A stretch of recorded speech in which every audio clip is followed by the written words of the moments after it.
Setiap era itu dibangun sama generasi yang baru, ya. Generasi yang punya semangat. Dan di sini kalau kita mau lihat negara Indonesia di negara yang maju, kita lihat Gen Z itu jumlahnya besar sekali, ya. Ini demografi paling besar kita sekarang, 74,9 juta penduduk, ya, Gen Z. Karena kita bisa bedain mana yang bisa produksi sama mana yang konsumsi dari kalian yang nonton ini sekarang. Dari yang nonton ini, beberapa dari kalian pasti ada yang sebenarnya udah produksi, ya. Kalian udah coba jualan, kalian udah coba bikin sebuah produk, kalian udah mikir coba bikin sebuah jasa. Walaupun mungkin belum jadi perusahaannya, mungkin perusahaannya belum besar banget gitu. Tapi kalian mulai, ada yang bahkan di sini udah Gen Z tapi udah punya beberapa orang, ya, udah bikin lapangan pekerjaan untuk orang banyak, udah bantu putar roda ekonomi. Tapi di satu sisi ada juga Gen Z yang cuman ibaratnya nonton Netflix. Jadi dia tidur, ya, dia bangun pagi, dia nonton Netflix gitu kan. Dia nggak kerja, nggak ngapa-ngapain.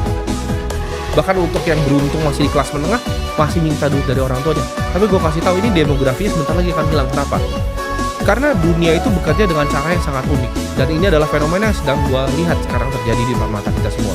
Jadi jangan kira lu kelas menengah lu adalah orang yang nyaman. Tidak, ya.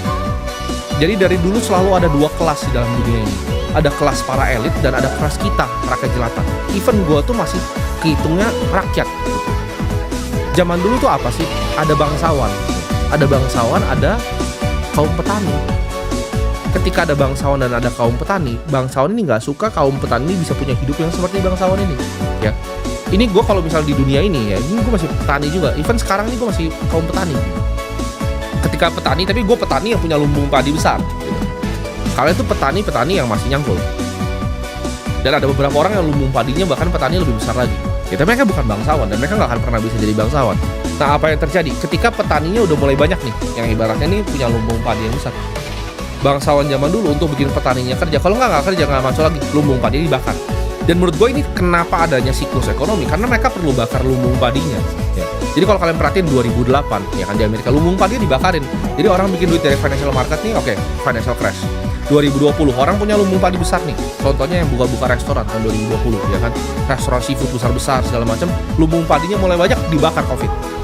Dan menurut gue ini ketika kalian bisa lihat, ya, misalnya pasar secara global, oh udah mahal harganya, mereka akan bakar lagi lumbung padinya. 2030 menurut gue lumbung padinya dibakar lagi. Dan ini udah kelihatan kan, ada perang-perang seperti ini. Ini sistematis gitu. Memang dunia itu cara bekerjanya begitu.